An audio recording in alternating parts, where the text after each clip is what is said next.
Well, holy sh! I did not see this coming. I wasn't thrilled with the idea of Transformers 1 when it was first announced. I thought the trailers were pretty weak. The idea of an animated prequel felt like a waste of time, given just how little the film franchise cares about continuity. And I've been checked out of the series ever since Rise of the Beast ditched most of what made Bumblebee excellent in favor of some big crossover with G.I. Joe.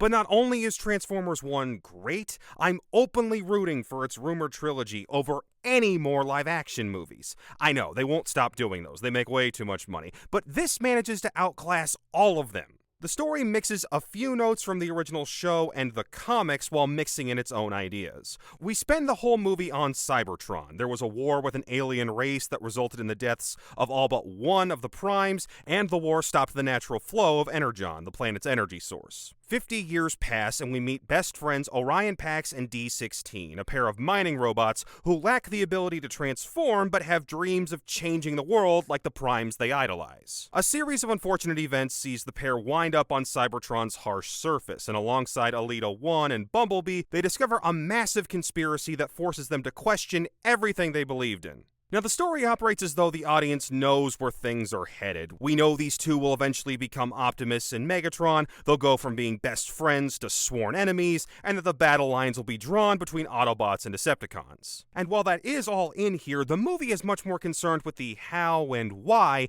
instead of just crossing familiar characters and iconography off a checklist. It would have been easy to just go the Star Wars prequels route and make this a Fall of Megatron movie, and while Brian Tyree Henry stands out by bringing a lot of anger and pain to his performance, it never loses its focus as a dual protagonist movie. We see Pax and 16 keep going through similar events, and the drama lies in how each of them handle the situations differently. Whether it's confronting a charismatic leader that has turned their entire existence into a lie, becoming leaders in their own right, or deciding if the best way to move forward is through attempts at unity or sheer brute force. Where these two wind up is no surprise, but the movie doesn't treat it like it's some kind of inevitability. By the end, you understand what led 16 to embrace becoming Megatron. Yet at the same time, Pax isn't merely a static character destined to oppose him. He starts out as kind of a wide-eyed doofus and has to go through his own arc to eventually become the Optimus we all know and love. My biggest concern was whether or not Chris Hemsworth would work as the new voice of Optimus. The trailer certainly didn't help in that department, but by the end I thought he managed to get a handle on the character,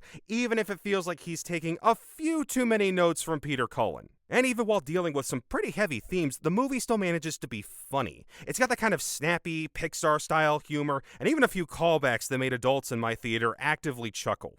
I thought Keegan-Michael Key as Bumblebee would get bogged down as the annoying comedic relief, and he almost gets there a couple of times, but they managed to reel him back in. If I were a kid when Transformers 1 came out, I'd be losing my mind right now. But as an adult, I just want more of it. It's an immensely better told story than anything the Michael Bay films have thrown at us, and it harkens back to the best aspects of the different shows, comics, and games from over the years. And if they keep going, they'll be able to tackle one of the franchise's biggest stories that the live-action films have only given us glimpses at up until this point. I can't believe I'm saying it, but after decades of films and billions earned at the box office, the best Transformers movies are still the animated ones. Go see it, and thanks for watching.